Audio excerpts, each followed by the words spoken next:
Kozhikode veterinary സർവകലാശാലയിലെ സിദ്ധാർത്ഥിന്റെ മരണം അതൊരാൾക്കൂട്ട വിചാരണയാണ് എന്ന് തെളിഞ്ഞിരിക്കുക തന്നെയാണ്. പ്രതികൾ SFI പ്രവർത്തകരാണ്. ഇപ്പോൾ സിദ്ധാർത്ഥിന്റെ അമ്മാവൻ ഷിബു എം കൂടെ ഈ ചർച്ചയിൽ ചേരുകയാണ്.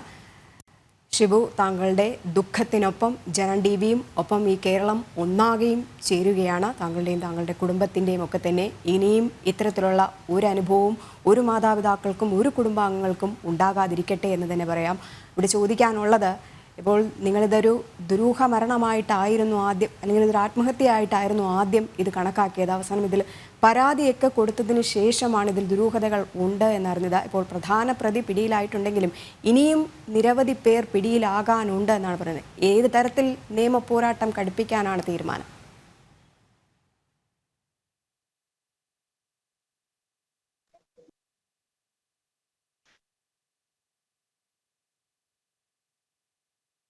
ശ്രീ ഷിബു, കേൾക്കാമെന്ന് കരുതുന്നു.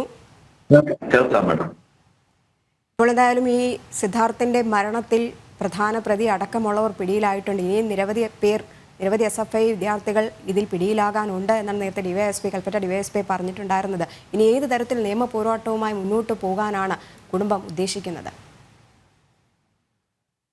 നമ്മൾ ഇനിയും ഇപ്പൊ നമുക്ക് മനസ്സിലാക്കാൻ കഴിയുന്നത് 12ഓളം പ്രതികളുടെ ലിസ്റ്റാണ് ആദ്യം നമുക്ക് പബ്ലിഷ് ചെയ്തിരുന്നുവെങ്കിലും അതിലിപ്പം റീസെന്റ് ആയിട്ട് ഒരു പ്രതിയെ മാത്രമാണ് പിടിക്കാൻ കഴിഞ്ഞത്.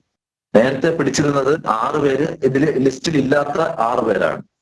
അപ്പൊ നമുക്ക് ഈ 12 പേരെയും ഉടനെ അറസ്റ്റ് ചെയ്യാൻ, ബാക്കി വരുന്ന 11 പേരെയും ഉടൻ അറസ്റ്റ് ചെയ്യണം എന്നാണ് നമുക്ക് പറയാനുള്ളത്. ഇല്ലെങ്കിൽ ഈ കേസ് അട്ടിമറിക്കപ്പെടാൻ സാധ്യതയുണ്ട്. അപ്പം നമുക്ക് എത്രയും പെട്ടെന്ന് സിദ്ധാർത്ഥിന് നീതി ലഭിക്കണമെങ്കിൽ ഇവരെ ഈ 11 പേരെ അറസ്റ്റ് ചെയ്ത് നിയമത്തിന് മുന്നിൽ കൊണ്ടുവരേണ്ടതുണ്ട്. അതിന് പോലീസ് തലത്തില് DYSP സാറിന്റെ നേതൃത്വത്തിൽ ശക്തമായി പ്രവർത്തിച്ചാൽ മാത്രമേ അത് കഴിയുള്ളൂ. അപ്പൊ ഇവരുടെ ഈ ഒരു ഈ ഒരു വിദ്യാർത്ഥികളാണ്. ഇത് ഇപ്പം വെറ്റിനറി കോളേജിലെ വിദ്യാർത്ഥികൾ മാത്രമാണ്, അല്ലാതെ വലിയ ആളുകളോ പരിചയമുള്ളവരോ അല്ല. എന്നിട്ട് പോലും ഈ 12 ആളുകൾക്കും ഇത്രയും ദിവസം മറിഞ്ഞിരിക്കാൻ കഴിയുന്നത് നമ്മൾ ശ്രദ്ധിക്കേണ്ടതാണ്. ഇവരെവിടെയാണ് ഇത്രയും ദിവസം ഇവർ ഒളിച്ചിരുന്നത്?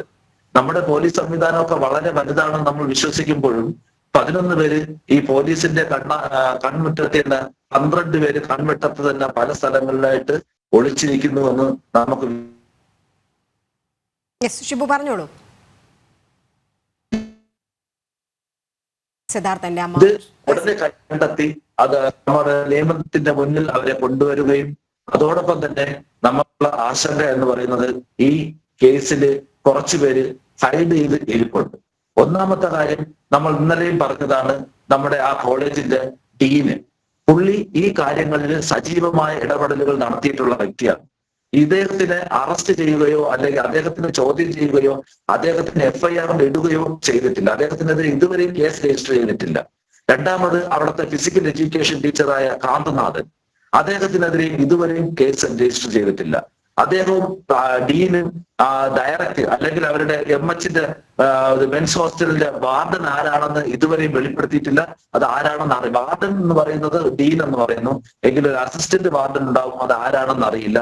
അയാളെയും അദ്ദേഹത്തിനെയും ഇതുവരെയും വെളിച്ചത്ത് കൊണ്ടുവരാൻ അധികൃതരുമായിട്ട് സംസാരിച്ചിട്ടില്ലേ? മാഡം, ഞാൻ കോളേജിൽ ഈ സിദ്ധാർത്ഥന്റെ മരണവുമായി ബന്ധപ്പെട്ട് പോയപ്പോൾ ഡീൻ പറഞ്ഞത് എനിക്കൊന്നും അറിയില്ല, അവൻ എന്തോ മാനസിക പ്രശ്നം കൊണ്ട് ആത്മഹത്യ ചെയ്തു എന്നുള്ള കാര്യം മാത്രമാണ് എനിക്ക് അറിയാൻ കഴിഞ്ഞത്. ഇത് പോലീസിന് എന്തറിയാമോ അതേ എനിക്കറിയാവുള്ളൂ, പോലീസ് നിങ്ങളുടെ അടുത്ത് ബാക്കി കാര്യങ്ങൾ പറയും.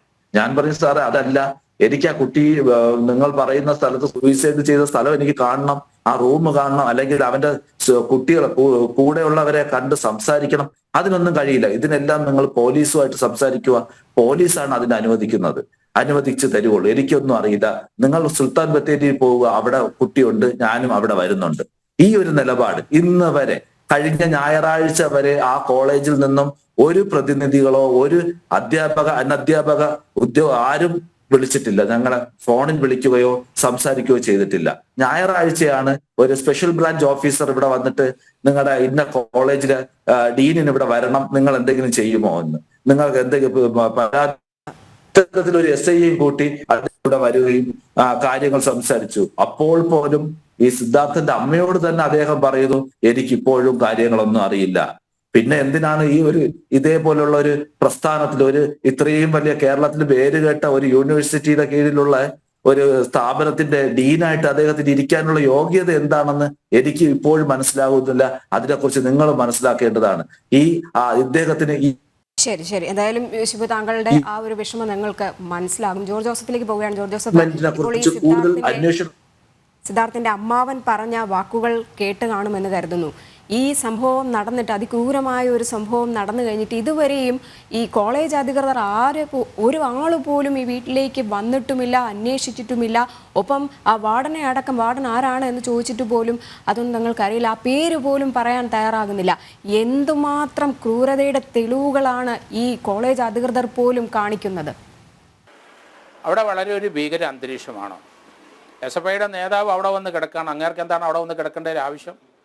ഇത് കേരളത്തിലെ വലിയധികം വളരെയധികം കുട്ടികൾ നഷ്ടപ്പെടുന്ന ഒരു സ്റ്റേജിലേക്ക് പോയിക്കൊണ്ടിരിക്കുകയാണ്.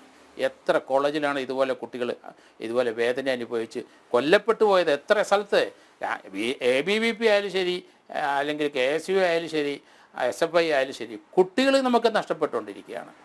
അതുകൊണ്ട് ഇതിന് അവിടെ നടന്നത് ഒരു ക്രൂരമായ കൊലപാതകമാണ്.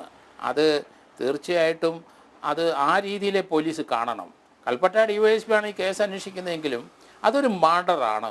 കാരണം ആ പയ്യൻ അൺകോൺഷ്യസ് ആയിപ്പം കെട്ടിത്തൂക്കിയത് തന്നെ. അതുകൊണ്ട് അത് കൃത്യമായി പോലീസ് ഞങ്ങൾക്ക് ബാത്റൂമിൽ തൂങ്ങി എന്ന് പറയുന്നതൊന്നും അംഗീകരിക്കാൻ നമുക്ക് കഴിയില്ല.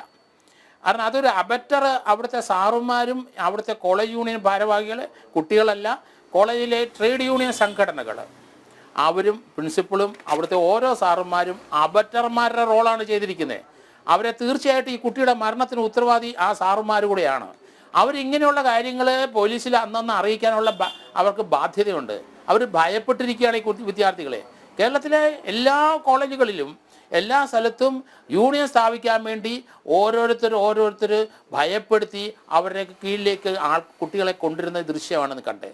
വഴങ്ങാതിരുന്ന് ഈ പയ്യനെ ഓപ്പണായിട്ട് നഗ്നനായിട്ട് നിർത്തി 130 കുട്ടികളുടെ മുമ്പിൽ വെച്ച് തല്ലിക്കൊല്ലുന്നത് കാണുകയാണ്. എന്നിട്ട് അവശനായ ആളെ 2 ദിവസമാണ് മർദ്ദിച്ചിരിക്കുന്നത്. പട്ടിണിക്കിട്ടു ആ കുട്ടിയെ. വയറ്റിൽ ഒരു തുള്ളി പോലും വെള്ളമില്ല പോസ്റ്റ്മോർട്ടത്തിൽ. അപ്പോൾ അത് തന്നെത്താൻ തൂങ്ങാനുള്ള ആരോഗ്യം പോലും കിട്ടില്ല. പോലീസ് ആ രീതി വേണം ചിന്തിക്കാൻ.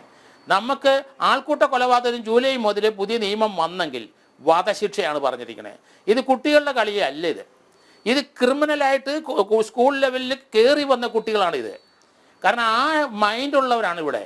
അവിടെ മനുഷ്യത്വമുള്ളവരാരും ഈ കുട്ടികളിലില്ല. അവർ വളർന്നു വന്ന സാഹചര്യം അതാണ്. അത് ആശയപരമായ സാഹചര്യമല്ല, രാഷ്ട്രീയപരമായി വളർന്നു വന്നവരാണ്. കമ്പംമേട്ടിലുള്ള ഒരാളാണ്, 20 വയസ്സുകാരനാണ് 1-ാം പ്രതിയായിട്ട് വന്നതെന്ന് ആലോചിച്ചോണം. ഇടുക്കി കമ്പംമേട്ടുകാരനാണ് അയാൾ. 3 പേര് തിരുവനന്തപുരംകാരാണ്. അതുപോലെ ഒരാൾ തൊടുപുഴക്കാരനാണ്. അല്ലാതെ 20, 21, 22 വയസ്സുള്ളവർ പക്ക ക്രിമിനലായിട്ട് വളർന്നു വന്നവരാണ് ഈ സ്കൂൾ കോളേജുകളിലൊക്കെ ഇപ്പം നേതാക്കന്മാരായിട്ട് നിൽക്കുന്നത്. ശ്രീ ജോർജ്, ഞാനൊരു കാര്യം കൂടി ചോദിച്ചോട്ടെ. കാരണം ഇത്രയും അധികം സംഭവങ്ങൾ വന്നു, ഈ SFI പ്രവർത്തകരാണ് എന്നുള്ള കാര്യമൊക്കെ തന്നെ അറിഞ്ഞിട്ടും ഈ കോളേജ് അധികൃതർ മൗനം പാലിക്കുന്നത് ഈ SFI എന്ന സംഘടനയെ അവർക്ക് പേടിയുള്ളത് കൊണ്ട് തന്നെയല്ലേ? തീർച്ചയായിട്ടും അവരെ അറസ്റ്റ് ചെയ്യണം. ഇങ്ങനെയുള്ള സാറുമാർ എന്തിനാണ് കോളേജിൽ പോകുന്നത്? കുട്ടികളെ നോക്കാൻ കഴിയില്ലാത്തവരെ അവരെ അറസ്റ്റ് ചെയ്യണം. അബറ്ററായിട്ട് 306 IPC പ്രകാരം അവരെ അറസ്റ്റ് ചെയ്യേണ്ടതാണ്. ആ സ്കൂളിലെ ആ പ്രിൻസിപ്പളിനെയും അവിടെയുള്ള സ്റ്റാഫ് യൂണിയനിലുള്ളവരെയും എല്ലാവരെയും അറസ്റ്റ് ചെയ്തെങ്കിൽ മാത്രമേ നമുക്ക് ഇനിയെങ്കിലും ഇതിനൊരു പ്രതിവിധി ഉണ്ടാവുകയുള്ളൂ. അതുകൊണ്ട് ഇവരെ ക്യാപിറ്റൽ പണിഷ്മെൻറ്റ് തൂക്കാൻ വിധിക്കാൻ അർഹതയുള്ളവരാണ്. 20, 21, 22 വയസ്സുള്ള കുട്ടികളാണ്. നമ്മളെ കുട്ടികളാണെന്ന് പറയാൻ ഒക്കില്ല. ഇവർ പക്ക ക്രിമിനൽ തന്നെയാണ്. ആ രീതിയിൽ പോലീസ് കാണണം. അതുകൊണ്ട് അതിനകത്ത് രാഷ്ട്രീയം കലർത്തത് കുട്ടികളെ നമുക്ക് വളരെയധികം നഷ്ടപ്പെട്ടിരിക്കുന്നു. ക്യാമ്പസിനകത്ത് ഇതുപോലെയുള്ള ക്രിമിനൽ കുട്ടികളെ പുറത്താക്കാനുള്ള ധൈര്യം പ്രിൻസിപ്പളും അവിടുത്തെ ഡീനും ഓരോ ഡിപ്പാർട്ട്മെൻറ്റ് മേധാവികളും കാണിക്കണം. നമുക്കറിയാമല്ലോ എറണാകുളത്ത് മഹാരാജാസ് കോളേജിൽ നടന്നത്. ഒന്നും വേണ്ടല്ലോ, അവിടുത്തെ സർവകലാശാലയിൽ നടന്ന സംഭവം ഉണ്ടല്ലോ. അവിടെ സാറുമാർ മാറി നിന്ന് കൊടുത്ത് കുട്ടികൾ കൊണ്ടല്ലേ 8-10 കുട്ടികളെ നമുക്ക് അവിടെ ചവിട്ടി മതിച്ച് നഷ്ടപ്പെട്ടത്. അതൊക്കെ നമുക്ക് മറക്കാൻ കഴിയില്ല. കേരളം കൈവിട്ടു പോയിരിക്കുന്നു. അല്ലാതെ ആശയപരമായിട്ട് ഇവിടെ ഒരു ചുക്കും നടക്കാനില്ല എന്നാണ് ഞാൻ പറയുന്നത്. അതെല്ലാം കഴിഞ്ഞ് 2 തലമുറയാണ് ഇവിടെ ഈ രാഷ്ട്രീയം കൊണ്ട്, കോളേജ് രാഷ്ട്രീയം കൊണ്ട് നഷ്ടപ്പെട്ടത്. നമുക്ക് 2 തലമുറയും പോയി. ഇപ്പോഴത്തെ കുട്ടികളുടെ പേരൻസും അതുപോലെ നശിച്ച ചില ആൾക്കാരും അതിനകത്ത് കൂടെ ഉണ്ട്. അതുകൊണ്ട് ഈ കുട്ടികളെ രാഷ്ട്രീയപരമായി വിടുന്ന കാര്യത്തെപ്പറ്റി മാതാപിതാക്കൾ ആലോചിക്കണം. അപകടം മണക്കുന്നു, കുട്ടികൾ പലരും നഷ്ടപ്പെടും. കോളേജുകളിലെ ഈ അഴിമതി അല്ലെങ്കിൽ ഇവരുടെ മർക്കടമുഷ്ടി അല്ലെങ്കിൽ ഇവരുടെ ആയുധം ശേഖരിച്ചുള്ള ഈ നടപടിയൊന്നും ഒരു പരിഹാരം കേരളത്തിൽ ഉണ്ടാകാൻ പോകുന്നില്ല. നമുക്ക് പ്രസംഗിക്കാൻ നല്ല സുഖമാണ്. ഓരോ രാഷ്ട്രീയ പാർട്ടിയുടെ കുട്ടികളെയാണ് ഇവരെന്ന് പറഞ്ഞ് എല്ലാവരും ജീവൻ നഷ്ടപ്പെട്ട കാര്യം ആരും ചിന്തിക്കുന്നില്ല. എത്രയോ ജീവൻ നഷ്ടപ്പെട്ടിരിക്കുന്നു. അതുകൊണ്ട് ഇതിനൊരു പരിഹാരം രാഷ്ട്രീയപരമായി കേരളത്തിൽ ഉണ്ടാകാൻ പോകുന്നില്ല. ഇവിടെ ക്രിമിനൽസിനെ സൃഷ്ടിച്ചു കൊണ്ടിരിക്കുന്നതാണ് ഈ സ്കൂൾ ക്യാമ്പസിലെ കോളേജ് ക്യാമ്പസിലും കുട്ടികളുടെ നേതാക്കന്മാർ. അവരെ എല്ലാവരും ഒതുക്കം ചെയ്യാനിരിക്കുന്നു. ഇതിനകത്ത് ക്യാപിറ്റൽ പണിഷ്മെന്റ് തൂക്കിക്കൊല്ലാനും വിധിക്കാനും അല്ലെങ്കിൽ ക്യാപിറ്റൽ പണിഷ്മെന്റ് കൊടുക്കാനും അർഹതയുള്ളവരാണ് ഈ കുട്ടികൾ 18 അല്ലെങ്കിൽ 25 പേരും. 18 പേരോളം ഇപ്പം പ്രതിസ്ഥാനത്ത് വന്നു കഴിഞ്ഞു. അത് അവിടുത്തെ യൂണിറ്റ് സെക്രട്ടറി മാതൃകാപരമായ ജീവിതം കാണിച്ചു കൊടുക്കാൻ ഉള്ള SFIയുടെ യൂണിറ്റ് സെക്രട്ടറിയും പ്രസിഡന്റും ഈ കേസിന്റെ പ്രതികളാണെന്ന് ആലോചിച്ചോണം. അത് തടയാൻ അവർക്ക് കഴിഞ്ഞില്ല.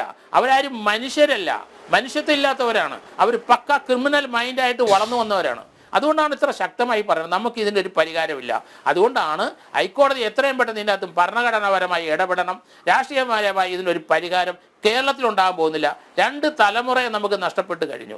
അതുകൊണ്ട് ആ കാര്യത്തിലൊന്നും ആരും ഇനി ആശയപരമായി എല്ലാം ഇപ്പം അങ്ങ് ഉണ്ടാക്കാമെന്ന് പറഞ്ഞാൽ നടക്കാൻ പോകുന്ന കാര്യങ്ങൾ ഹൈക്കോടതി 32-42 അനുസരിച്ച് ഇടപെട്ടേ പറ്റുള്ളൂ. അല്ലാതെ നമുക്കൊരു പരിഹാരം ഇതിനകത്തില്ല. തീർച്ചയായിട്ടും ഇനിയും ഒരാൾക്കൂട്ട വിചാരണകളും അതിന് പിന്നാലെ ഒരു മരണവും ഉണ്ടാകാൻ പാടില്ല. ഒരു ജീവനുകളും ഒരു വിദ്യാർത്ഥിയുടെ ജീവൻ പോലും പൊലിയാൻ പാടില്ല. ക്യാമ്പസ് രാഷ്ട്രീയം അവസാനിക്കുക തന്നെ വേണം. ഒരു സിദ്ധാർത്ഥന്മാരും ഇനി നഷ്ടമാകാൻ പാടില്ല. അതുകൊണ്ട് ഇതിനൊരു നിയമപരമായ നടപടികൾ തന്നെയാണ് വേണ്ടത്. എന്തായാലും കേരളത്തിൽ ആൾക്കൂട്ട വിചാരണയാണോ ക്യാമ്പസുകളിൽ നടക്കുന്നതെന്ന വിഷയമായിരുന്നു ഇന്ന് ചർച്ച ചെയ്ത് പ്രതികരിക്കുകയായിരുന്നു RS പ്രഭാത് LDF, ഒപ്പം ജോർജ് ജോസഫ് റിട്ടയർഡ് SP, സിദ്ധാർത്ഥിൻ്റെ അമ്മാവൻ ഷിബു M, സന്ദീപ് വാര്യർ BJP എന്നിവർക്കും വളരെയധികം നന്ദി.